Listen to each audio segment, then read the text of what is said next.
What's up, guys? My name's Jess, and today I'm gonna be teaching you guys how to make freaking epic player models for thumbnails for YouTube inside the Blender by using the Roblox Studio.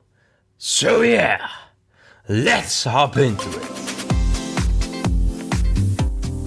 Alright, what I'm gonna be doing is I'm gonna be kind of giving you guys easy steps on how to do this, and for both of these sections of the tutorial, like the Roblox Studio and the Blender, you don't need to have very much knowledge of the software, if any.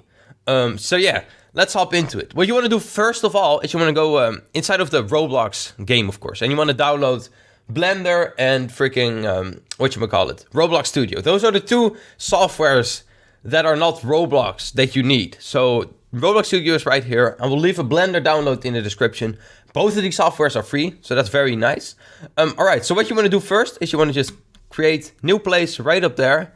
Select whatever plate you want to use. I recommend base plate. And then hit create place right up there. Then you go to games right here. Find the place that you've just created and hit configure game. Here it gives you these options, and what you need to check on is use R6. You can technically use R15, but it just makes it a lot more difficult, which is not what we want, you know, we want to keep it easy, so yeah. And then you go to edit, where it says your place that you've just created, and then it gives me a little pop-up if I want to really open Roblox, and I click yes.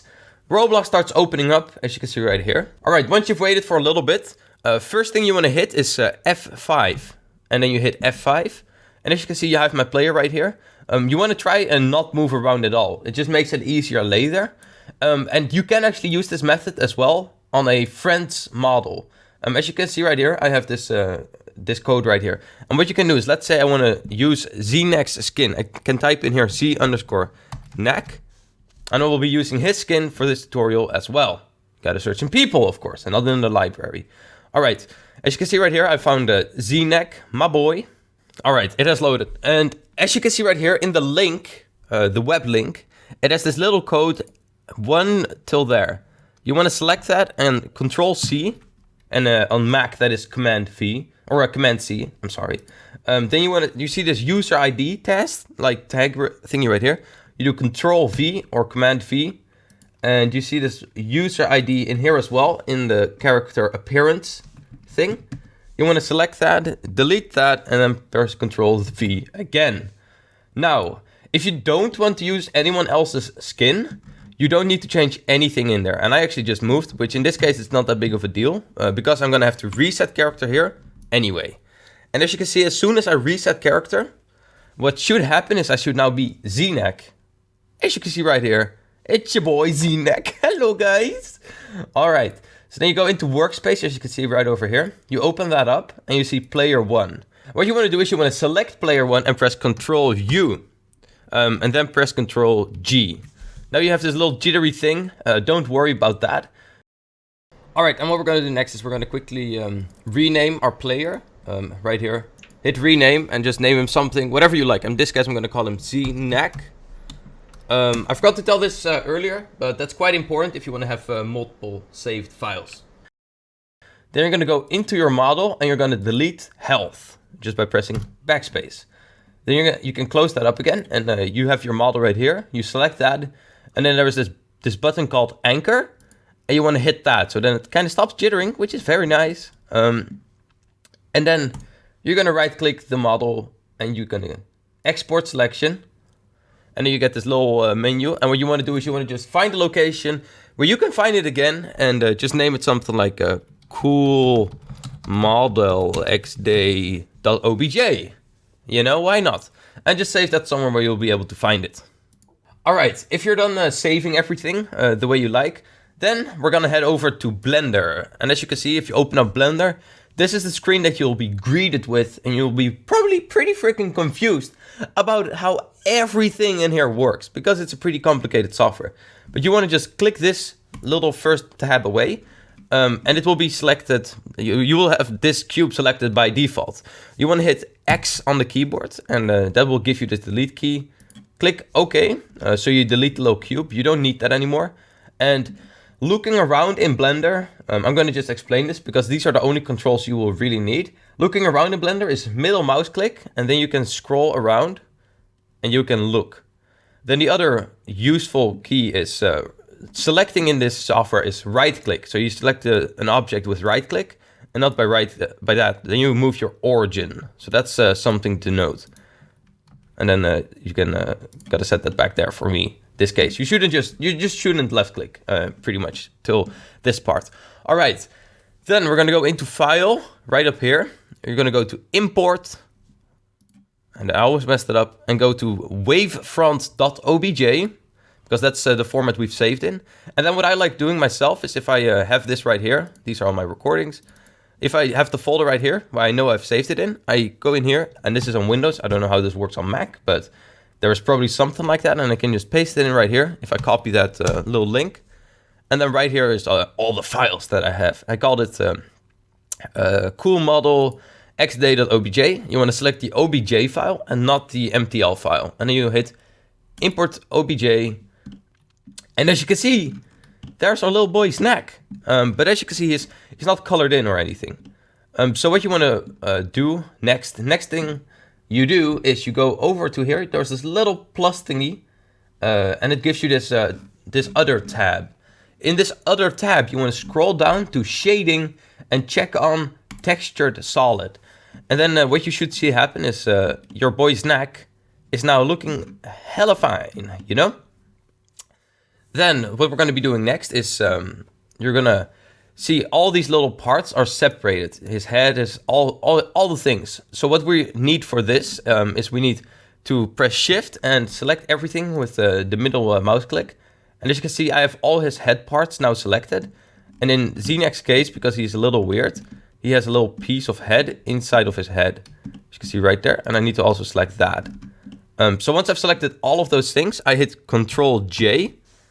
And what I can then do is if I rotate around, you can see rotate is the R key, of course. He looks pretty nice. It's all of his head parts are now in sync and one, which makes it easier for modeling later. Then what we can do is we can just hide the head because it's going to just get in the way for now. Hiding everything, like here is your show and reveal buttons, the eyes. If you click that, it's going to either show or hide objects. And in that case, I knew it was that object because I selected it, and then it kind of marks it in white. So yeah, now what we're going to be doing is we're going to be making the anchor points make sense. So right now, if I select this, if I would try to rotate it, you see it doesn't make much sense. I want the rotating bit to be right there. So what you're going to do next is you're going to hit Tab, which is going to put you into edit mode. Then what we're going to do is we're going to select the part where we want everything to rotate from, which in this case is up there, which always will be just like the most logical place for it to rotate from. Then you hit Shift S, which gives you that little snap menu, and you're going to do cursor to selected right there. Then you're going to go out of edit mode by pressing Tab again, right like that, and then you're going to hit Shift Control Alt C, Shift Control Alt C, and then it's going to give you the Set Origin tab. Then you're going to do Origin to 3D Cursor. And now, if I would try to rotating this, it's all like being rotated from a more logical location. All right, now we've got that done. If we go over to here, we want his torso to rotate from the bottom, his legs from the top, and his arm from the top as well. And if we show his head again, head is also from the bottom that we want it to rotate from. So I'm going to do this right now, and I'm going to just speed it up for you guys so you don't have to go through it all with me.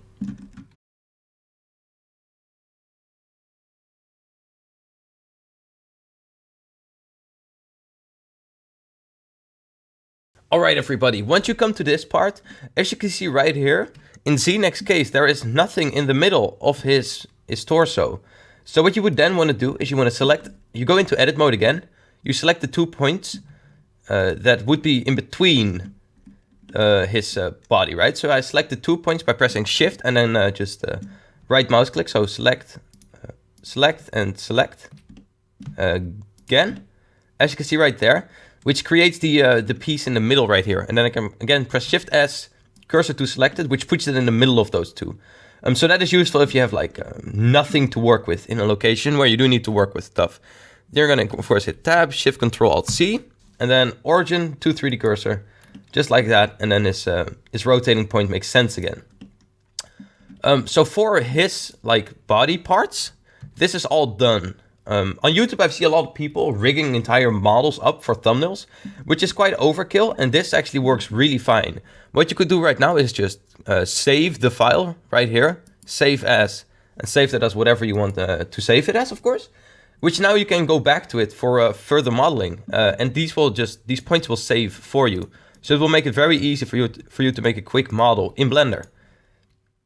But now, what I'm going to be teaching you guys is how to work with the lights and how to work with the camera, which is the final two parts that you will need to make a nice looking picture for YouTube. So if I would right now switch to rendered mode, which you can do right here, if you see this little white circle, you can select rendered. You see where the light is. The light was somewhere over here, and that's the only part of Snack's body that's lit up. And that's not optimal for us. What we want is his entire body to lit up, but I personally do like shading inside of thumbnails. So what I will personally do is I will do something that's called a 3 light setup, which is pretty much 1 light to the left of his body, 1 light to the right of his body, and 1 light behind him. So in this case, it's like diagonal, by the way. So right here, and then you can Control C, Control V, and then just move that over there. So, and I'll move this one a little bit further that way. And then I'll do another one like that, Control C, Control V. I put that behind him and a little bit lower like that. And if I would now go to rendered view, you can see he's pretty nicely lit up. But what I will be showing you guys is how you can easily remove the entire lighting part if you don't like it. Which if you select a part of his body, then you go to the little circle right here. And you see this little ball, which is the UV map. You don't need to know what that is in this case. But once you've selected that, there's this little button where it says shadeless. When you select that, the entire part of his body, you should do this in rendered mode, by the way. It makes it just a little bit easier. Switch to rendered. As you can see, there is no light or dark parts right now. It's all just lit up equally. So if that is what you want, that's how you do that. And if there is a part that is not properly shaded, what you can do, like right there, the leg isn't shaded, you should just select it and you can just turn it on again. There you go. And that's how you do shading. All right, we're now at the final bit of the tutorial. And what you want to do next is you want to, of course, switch out of rendered view because we don't need it anymore. So you go to solid again, which now everything looks pretty nice. I don't need these lights anymore because I will be using the shadeless option. And what I recommend doing next is you select your camera right here and you go to the little cinema camera thingy. Then right here, what you want to change, in my preference, I like the sensor size right here. You set that to 55. And what that does, it changes your sensor size. It makes it so you have a wider frame if you move the camera to your current angle.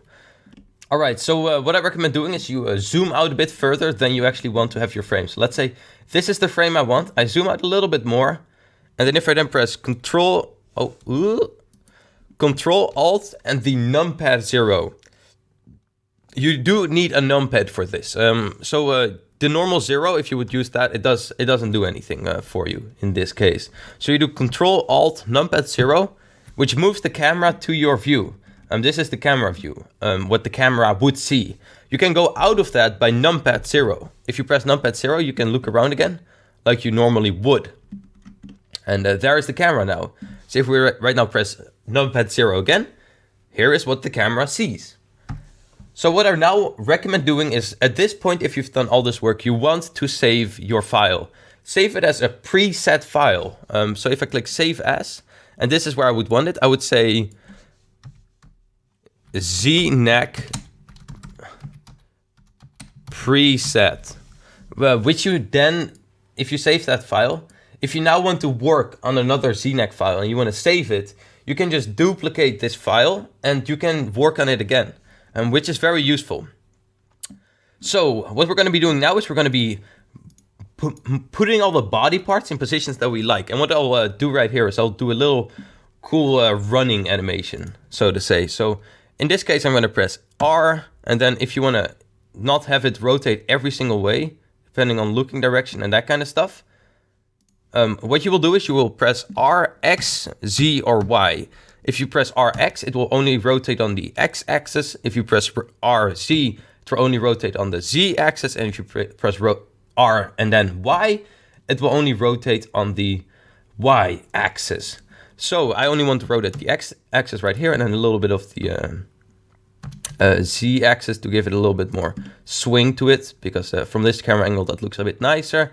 And that's how you will be doing all your parts. So yeah, I'm gonna speed this up a little bit for you guys, because you don't need to sit through all of this. Also, I recommend not seeing your main body as a stationary piece. You should be moving this around and stuff as well. So if you press RX and move this a little bit in a logical position, you see everything doesn't line up that well anymore. But what you can just do is you can just select everything by pressing Shift, all the neck and arms, and then you can kind of just move them all in the location where they would have been if you didn't move that part, as you can see right there. So now he looks a little bit like a zombie. That's kind of funny. But yeah, I just wanted you guys to know that. All right, back to making a cool little looking running thing.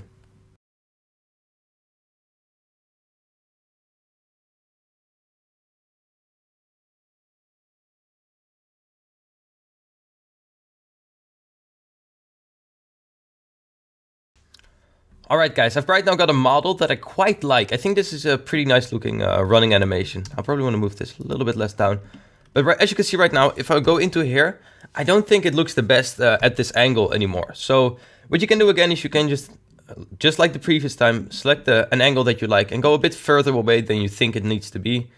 And then you just press again, Alt, Control, 0. And there you go, there you have your framing again. So you can press numpad 0 again.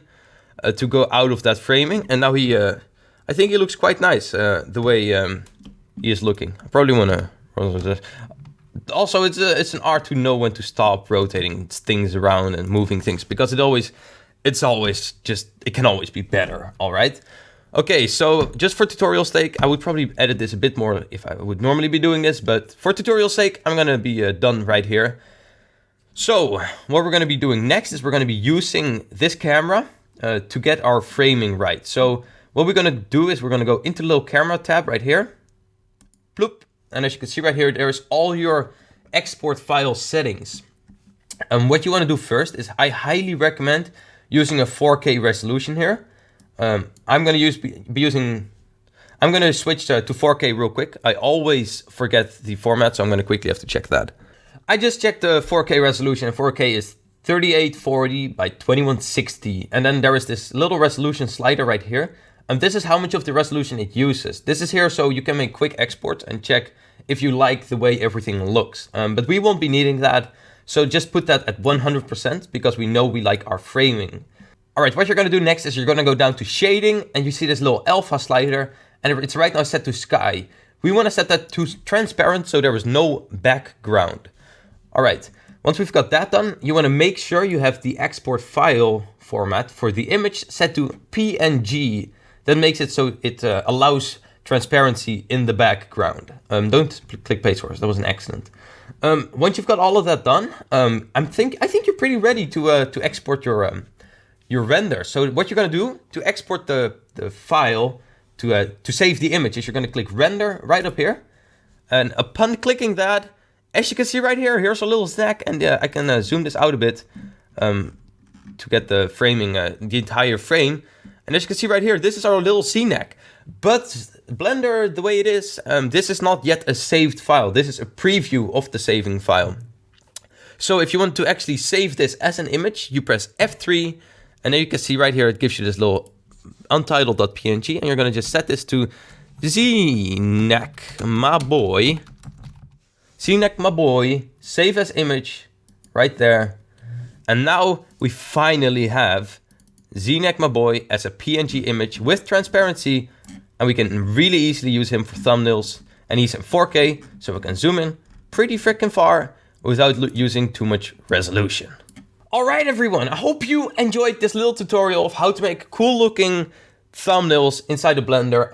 Me and Stack are going to be using this this format and this method of getting thumbnails from now on for all of our little characters. And we think this adds a little bit of versatility to it. Yeah, versatility to the mix, which is something that we like.